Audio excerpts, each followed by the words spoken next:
All right, we are back with Michael Zuber for another Friday financial wrap up. How you doing, Michael?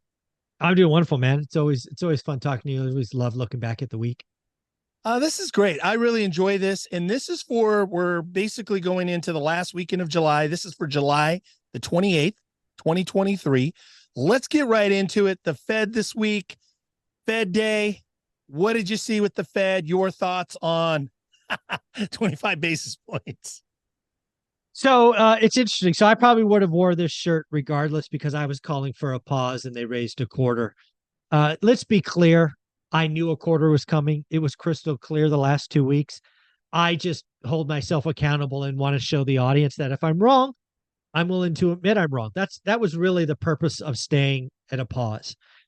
That said, I would be wearing this shirt today because I was spectacularly wrong. What do I mean by that? I believe that Jerome Powell had the opportunity to take a technical strategy. The Yep. Fed doesn't meet for 2 months. He could have come out like uber hawkish and said, we're going higher. You're not listening, yada, yada, yada. And the market would have reacted to that. Instead, he came out like Twitty Bird. And dude, interest rates went down yesterday Right. when the Fed raised rates. Think about that. They raised rates 25 basis points and rates went down. That shows you the market was ready for more hawkish than the Twitty Bird that we got. I believe he made a tactical error. And as you'll see in a minute here, the data is already going against him. He is already looking like a fool. And we all might pay the price for this later. So I was wrong. I said I was certain, Ty, given Jackson Hole, given I've been right about the Fed for a year, higher for longer, go faster, go Yep. faster. I thought they were done one early, so be it, not the problem. But man, he was in front of the microphone, could have told the market, I'm in charge, I'm the man, I'm Paul Volcker 2.0. You guys aren't listening, you're wrong. And he freaking didn't do it. And now we might pay the price. Interesting. I want to hear about the price. And I want to say though that I mean, for sure, all year for the last 12 months plus, you've been spot on with it. And I think, again, if we look back over the last probably 4 to 6 weeks, things kind of shifted. It got a little like you thought terminal rate, we were there, and then you thought a pause would happen. That obviously was different. Yeah. But interesting to see the dynamic. I'm really and I don't know where this is going to go, by the way. This is the fun part is when you say it could be, obviously a big trouble. We're going to pay for it later. I'm super interested to know more about that. Let's continue with the show notes though. Let's talk about GDP. What is GDP? And then what happened for Q2? Talk about what happened this week. Yeah. So GDP is gross domestic product. It's essentially a collection of all the activity or commerce that happens in a country. It is often also used by economists to say, is economy growing or shrinking? Positive GDP growth, negative GDP shrinking, recession. So we got Q2 GDP print today, the first of three, right? It gets revised for the next 2 months. So this is the first one. Expectations were 2%, and it came in at 2.4. So again, remember what happened yesterday. Jerome Powell basically said, I think we're good. We'll react meeting by meeting, you know. So the market's like, oh, we're done, right? We're now at terminal rate. We thought we were, but now we are. Dude, GDP came in at 2.4% above expectations. 2.4%, pretty good growth for an economy our size. Yeah. And that was with mortgage rates at 7% for most of the quarter. We had a growth of 2.4%. So Yep. pretty wild to think about. Interesting too that especially too because kind of going into the year everybody thought recession. Then it kind of shifted to, well, maybe it's going to be flat. Mm-hmm. And so obviously this was to the surprise. Yeah. Oh, I think so. Yeah, I think the first half of the year has been the economy's proven to be much stronger. I've been doing a lot of traveling the last month or so. The freaking airports are a zoo, so I'm not sure how Q3 could be negative, given the Yeah. service industry is just barn burners. So yeah, the economy is stronger than most people think. I think. Interesting. Interesting. Let's continue. So let's talk about unemployment this week. Your thoughts this week. What did you see? Yeah, dude, we get one economic data weekly that is like that early indicator of problems. And gosh, it seems like a month ago, we had 3 or 4 weeks in a row where unemployment claims jumped. They went from 220 ish to 260 ish.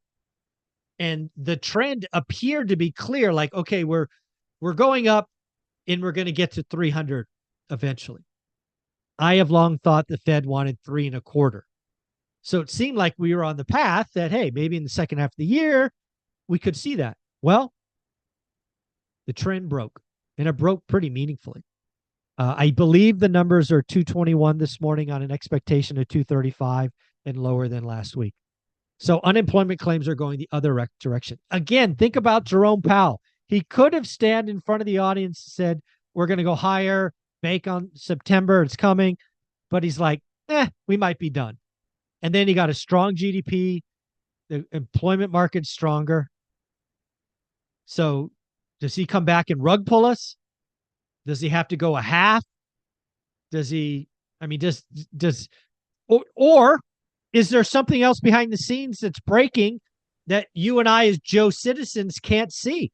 I don't know what to think, but there could be a nasty surprise lurking. Let me I want to throw you a curveball, and we Go have for it. not talked about this. We didn't pre-roll note this, but I want to throw a curveball at you also. That so like I have a cousin who is a truck driver for UPS. He does big trailers. He's moving them around. Obviously, he's been busy as hell. As you can imagine. They're now talking about, in fact, maybe this week going on strike, the Teamsters. So that's one thing. Also, I have another cousin who is in healthcare and works with Kaiser, which Kaiser here in Northern California, even in Southern California, is a big provider. Also, healthcare workers talking about going on strike. You've talked about wage inflation. That's something that we've talked about in the show previous. Any thoughts on, how that might play out if these Yeah. unions go on strike, or just thoughts about any of I this, think, how it ties in? I think, yeah, I think I've been very clear. I think unions are going to go get theirs. I think we had 40 years where the CEOs and the senior executive got theirs. I think the employee is going to get theirs. I'm all for it. Go get your wages. And I don't know if your cousin told you. I think it was yesterday the Teamsters came to an agreement. Oh, So they there got you they go. got their they got their big raise. United Airline pilots got their big raise. American followed suit. Undoubtedly, unions, and they should go get their employees money. But let's not get it twisted. The UPS package, it's going to get more expensive. That's how this is going to be paid. And I think wage inflation is real. I think we've had nominal wage growth. We haven't had real wage growth, and there is a difference. But it's coming. I think the next 2 or 3 years are going to see meaningful wage growth, and that's a good thing. And I think too, if you go back to the 50-year spreadsheet, if you go back to that chart, that was a big theme. We haven't talked about it a lot, at least in the last, several months, but it is a big theme of how this economy kind of moves Yeah. forward. Would you agree? It's funny. I just got off the interview with Lance Lambert, Fortune editor, and all of that. And he brought up the 50-year spreadsheet as well. And again, folks, I give it away for free. Go to the website, onerentalatatime.com, lower right corner. There's only 8 boxes. It's the lower corner. Give your email and the system mails you the spreadsheet. It's magic. And it has all the answers. And it's amazing. And Lance like, yeah, you nailed it. We've had higher rates before and you nailed it. Transaction crash, not price. I'm like, it Yep. wasn't that hard to call. The data's right there. Yep. Spot on. Spot on. Okay. And we didn't rehearse this again, not in the No. show notes. Let's continue. Let's talk about new home sales. What did you see this week? Yeah, so we got some new housing data this just this week. I think new homes came in on Wednesday, I think. And my big takeaway is the builders are crushing it. Some people, if they wanted to scare you, would talk about new home prices collapsing, falling, crashing. These would be idiots and morons that are getting paid for clicks. What's happening is builders are actually building smaller homes and making more money. I will say that again. They are building smaller homes at a cheaper price and making more money. Builders are loving life right now. But if you want to be an idiot and a moron, you could tell your audience that new home prices are falling. You would be intellectually dishonest and helping no one but yourself. That's what I think of those people. Interesting. Yeah. Very interesting times. Again, something you've been talking about for a long time now. New home sales. Let's talk about existing home sales. What did you see this week and just your takeaway, your thoughts? Rates matter, man. Rates matter. No more evidence that rates matter. We were at 7% or thereabouts for most of the month. Existing home sales came down from last month. We're just, dude, we're not going any. We're stuck between 4 million and 4.2. If you're a real estate agent, you're running a big team and your operation costs are more than that, it's time to realize, and we could be here for years. That said, if you're an agent, you're doing good. I I'll say it this way. I would much rather start being an agent today than 2020. You grind it out, you build a network, you learn the systems, you prospect. 2020, you be any more on in a BMW and sell a house. Today, you got to work. I'd much rather start today. So, no surprise there. If you actually go to NAR, National Association of Realtors, they have a great chart, about 8 slides. Yep. My big takeaway from that this month was first time buyers are down. Rates matter. Cash buyers are up. Rates matter. Why is that? You're not rate sensitive if you're paying cash. You are rate sensitive if you're a first time home buyer. So, yeah, that's what I think of that. It's interesting too that, we talk, and I know a big part of the one rental at a time community, a lot of realtors, loan officers, right now is the time to retool, reskill, to really, even like you've talked about this for months, quarters on quarters, about getting lean, focus on the marketing that works, your marketing dollars, deploy those in things that actually bring an ROI. This is not the time to, just kind of across the board, throw a lot of money at marketing if it's not generating and bringing in a return. So, so spot on. Let's talk about, and maybe in the show, we'll end on opportunities for the rest of the year. It's a wild time too, because it's like, I was at the river and I overheard a guy. I was at the gas station. This guy pulls in $1 million boat. And the first thing, I'm thinking is, well, who is this guy? What does he do? He's an older guy. He's probably in his 60s. And I'm like, he's very interesting, very under the radar. And then he starts talking about he's a farmer from the Central Valley. And he talked about, he said, yeah, he was laughing with the guy that owns the gas station. He goes, we just planted our poinsettias. And poinsettias here in America, that is a Christmas flower, if you will. So in July, he's planting poinsettias. I hope I'm pronouncing it right. Poinsettias. And so let's talk about, before you know it, it's going to be the holiday season. Kids are going back to school. It's going to be the fall. It's Halloween. It's Thanksgiving. Michael, where are the opportunities for the rest of the year, in your opinion? So I think a couple of things appear to be pretty clear to me. The market is slowing down. And if you are someone that is a good operator, someone who's doing the work, somebody that's watching their buy box, your time is coming. And I say this as someone who proved it last year. I got so annoyed with the crash bows last year. I took it as a personal challenge and said, I'm going to get something out of the MLS. And we got 2. As the market slows down from here, each month will be slower. What does slower mean? Days on market is going to grow and probably grow meaningfully. That's the opportunity to write disrespectful offers. That's the opportunity to get creative, maybe do 90% CLTV loans, seller financing, something. I am excited again for a slower housing market because I know people watch one rental at a time. You're doing the work. You have a buy box. And I'm getting more and more notes from people getting deals, which is awesome. But I also know there's more and more people doing the work. So as the rest of the year unfolds, I'm excited to see the great deals that people bring. It just feels good to see it coming this early. Yeah. And I would echo that there's a lot of opportunity. There's a lot of people asleep at the wheel. A lot of people have checked out, even though they may still be showing up to the office. They still may be showing up to sales meetings on Zoom. I have never seen so many people checked out and asleep at the wheel. And not only that, but also even, myself, to really every day, like, start at zero, have the mentality of, okay, you've got to get after it today. Like, you're brand new, and really work at it and really have intent about what your execution is going to be. So within that, I believe there's a ton of opportunity. Michael, tell them, are there any seats available still for the, okay, you're sold out on that. We're sold. Yeah. Sold out for a free event. So I did an event that you actually inspired. We had 19 tickets as of 7:30 this morning. They were gone by 8:15.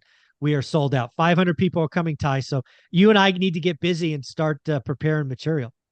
So let's talk about what are you doing, and maybe just and this isn't, again, we didn't script this. This isn't a play on scarcity. It is, I thought maybe there was 50, 100 seats left. Tell them what you're doing.